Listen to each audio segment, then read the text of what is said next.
Hello friends, and welcome to today's video. In this video today, I want to talk about the subject of baptism, because there is so much going on in the world today, even here in Zambia, regarding the subject of baptism. So many people going to church have been deceived that baptism is the means by which we get saved. Is that really what the Bible says? Is that really what the Bible teaches regarding the subject of baptism? Is baptism really necessary for our salvation? In this video today, I am going to read the major verse that people use today in the world to signify that the Bible teaches that baptism is necessary for salvation. You read with me Mark chapter 16 and verse 16. Here the Lord Jesus has just risen from the dead and now is about to go back to heaven. He speaks to his disciples and he says to them this profound thing. He says to them this important thing. Let's see if the Lord Jesus here was saying that baptism is necessary for salvation. We read Mark chapter 16 and verse 16 together. He who believes and is baptized will be saved, but he who does not believe will be condemned. For the sake of the context, let's go back a little bit and start reading from verse 12. And after that, he appeared in another form to two of them as they were walking and went into the country. And they went and told it to the rest, but they did not believe them either. Later he appeared to the 11 as they sat at the table, and he rebuked their unbelief and hardness of heart, because they did not believe those who had seen him after he had risen. Verse 15, and he said to them, go into all the world and preach the gospel to every creature. 16, he who believes and is baptized will be saved, but he who does not believe will be condemned. Does Mark 16 verse 16 teach that baptism is necessary for salvation?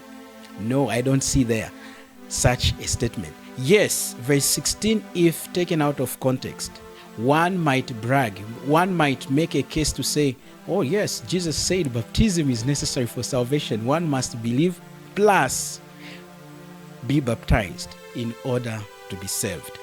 Jesus said, he who believes and is baptized will be saved.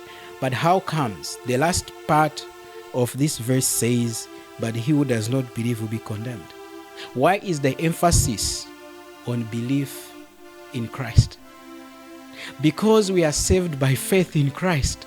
We are not saved by obedience. Baptism is part of obedience that one who has trusted in the Lord Jesus gets to show in their life as they embark on the new journey of faith in our Savior, the Lord Jesus. Mark 16 verse 16 is not a verse we can use to teach others falsely that baptism is necessary for salvation. Here, the Lord Jesus puts the emphasis on belief. I'll read it again. The latter part of verse 16 says, but he who does not believe will be condemned. We are not saved by our obedience. We are not saved by our good doing. We are not saved by anything that may seem to be good to ourselves or even to God. We are not saved by keeping the commandments of the Lord. The Lord Jesus in John chapter 14 verse 15, he said that if you love me, you keep my commandments. Baptism is a form of obedience. We obey the Lord Jesus because we have believed him as our Savior, who paid for our sins on the cross and rose again the third day according to the scriptures. Let's jump to John chapter 3 quickly. John chapter 3, and we read verse 3 to 19. We see here, is baptism necessary for our salvation? The Lord Jesus speaks to Nicodemus and he tells him regarding how to get saved, how one can be born again, because Nicodemus was confused. And when he mentioned being born of water and the Spirit in verse 5, 6, many people still today think that baptism is necessary for salvation, because the Lord Jesus said one must be born of water and of the Spirit. But in the context of John 3, the Lord Jesus was not speaking to Nicodemus about water baptism. He was talking to Nicodemus about the two kinds of birth that happens to one who has believed in the Lord Jesus. Number one, they are born in this world. They are born from a woman, and this comes physically, and one is born naturally, through the waters of birth. And then we have the second birth, which happens when one believes in the Lord Jesus Christ. When one believes in the Lord Jesus Christ, then they are saved. They become born again. They become a new creation in the Lord Jesus. We are not saved by water baptism. Instead, water baptism is an act of our obedience, our love, our devotion to Christ, our Savior, who has died and risen for our sins. And so in John 3 verse 16, the Lord Jesus explains to Nicodemus, because he was confused. He didn't know the way of salvation. He didn't know what Jesus meant when he said one must be born again. And Jesus says, "For God so loved the world that he gave his only begotten Son, that whosoever believes in him should not perish but have everlasting life." And verse 17 says, "For God did not send his Son into the world to condemn the world, but that the world through him might be saved." Look at that. The world through Christ might be saved, not the world through water baptism might be saved. It is the world through faith in Christ might be saved. Verse 18 helps us to understand how one can be saved. Here it says, "He who believes in him is not condemned." He who believes in Christ is not condemned because they are saved. But he who does not believe is condemned already, because he has not believed in the name of the only begotten Son of God. You see that? Did you hear that? I'll read that again. He who believes in Jesus, he who believes in him is not condemned. Do you believe in Christ? If you do, you are not condemned. Jesus did not say he who believes in Christ plus baptism is saved. No, he said he who believes in him whom God has sent, the Lord Jesus Christ, is saved, is not condemned, will not be condemned. But he who does not believe yet has been baptized is condemned, because baptism does not save. If you have been baptized before, like the Roman Catholic Church teaches that water baptism, infant baptism is necessary for one's salvation, that is heretical. That is falsehood. Water baptism does not save in itself. Christ alone instead saves. He who does not believe in Christ is condemned already. Is condemned already. Because a reason is given. Why are you condemned already? If you have been baptized, sprinkled with water, but you've never placed your faith, total faith in the Lord Jesus as one who paid for your sins. Scripture reads, "He who does not believe is already condemned, because he has not believed in the name of the only begotten Son of God." You are condemned because you have not placed your total faith. You are not relying on what Christ has done on the cross for your sins as sufficient. Remember, on the cross, the Lord Jesus said, "It is finished." He finished the work to save you and I. He completed the work. That is why he said, "It is finished." He finished the work to save you and me. He paid for our sins in full.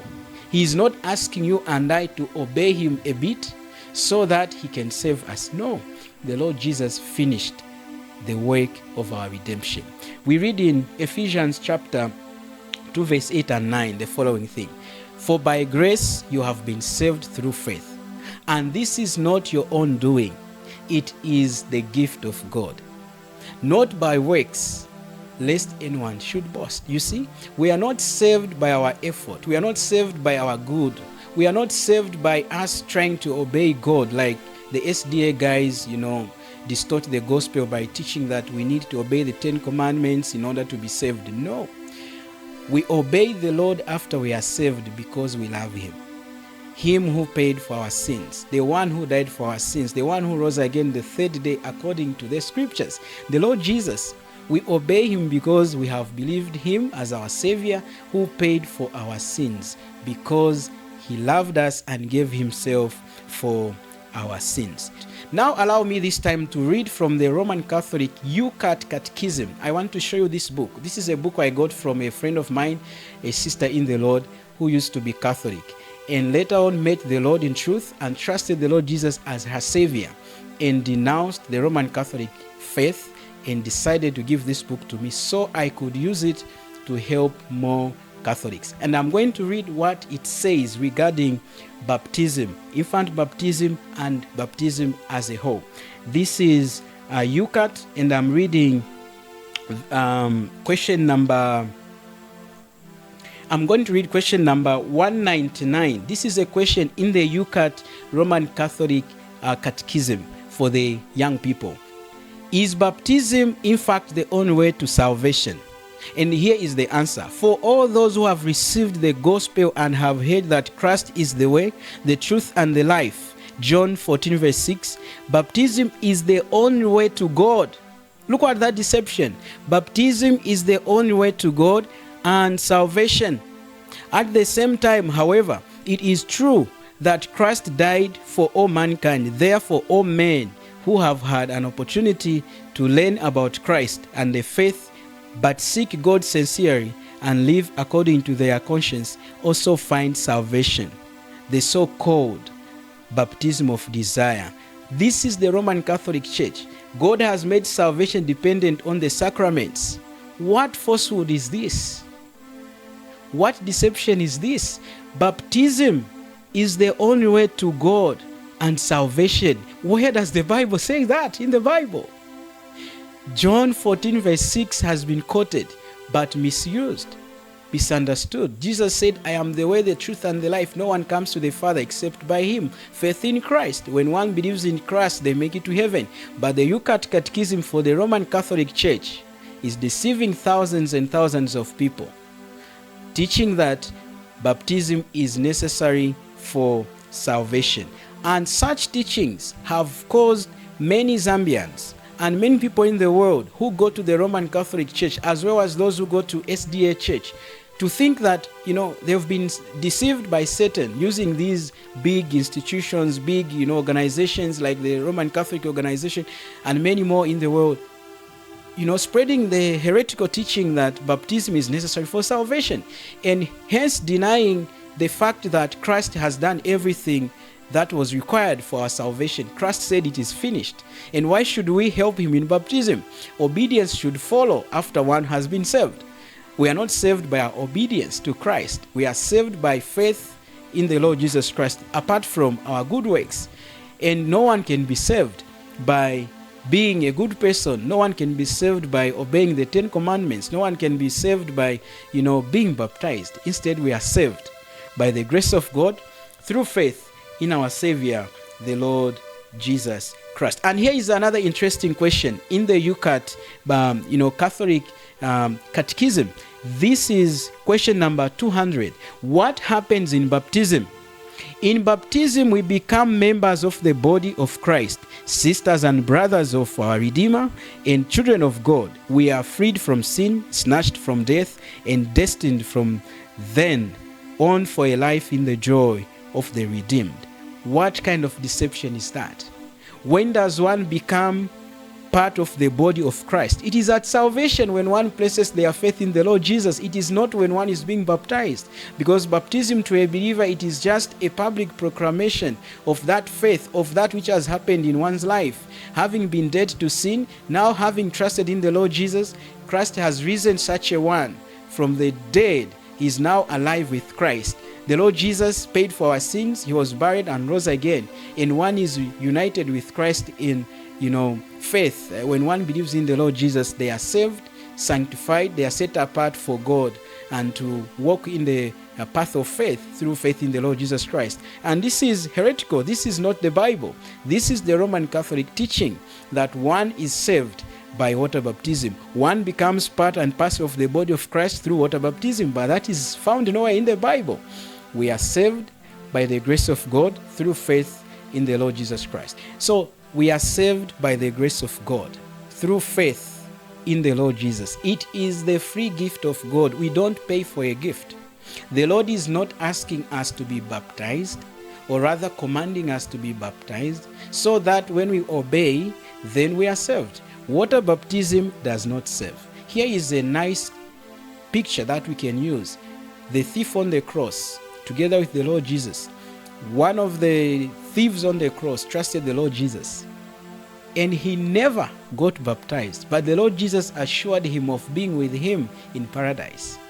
If baptism was necessary for salvation from the very beginning, even when the Lord Jesus was on this earth, he would have said, today you'll be with me. If you get baptized after your faith in me. But that is not what the Lord Jesus said. The Lord Jesus said, today you'll be with me in paradise. Why? Because the thief on the cross trusted the Lord Jesus as Savior. Faith in Christ is what saves, not our effort. Hope this video has been helpful to you. If you found my video to be very helpful, please remember to subscribe and remember to comment in the section below, and remember to share it with friends so that we can spread the truth. Our friends should come to repentance and believe in the Lord Jesus as one who died for our sins. Give me Jesus. Give me Jesus. You can have all this world. Give me Jesus. You can have all this world. Give me Jesus.